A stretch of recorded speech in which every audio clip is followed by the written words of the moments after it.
কি ভাবছেন? কষা পাঁঠার মাংস তো সবার ঘরেই রান্না করা হয়। আমার মায়ের রান্নাতে কি বিশেষ আছে? ঠিকই ভেবেছেন, তেমন কোনো বিশেষ নেই।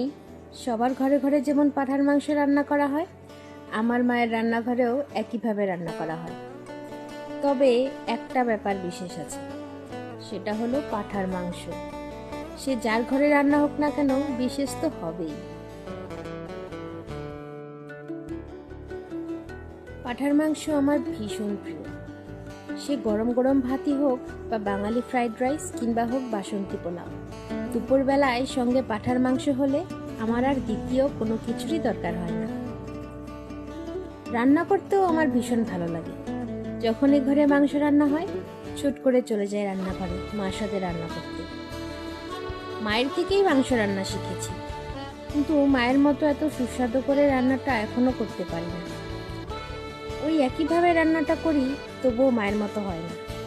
আসলে মায়ের হাতের রান্নার স্বাদটাই আলাদা। বলেছিলাম না, মা ম্যাজিক জানে।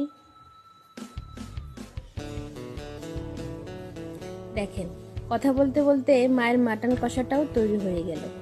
আপনাদের ঘরে কি ঠিক এইভাবে পাঁঠার মাংস হয়, নাকি অন্যভাবে? জানাবেন কিন্তু।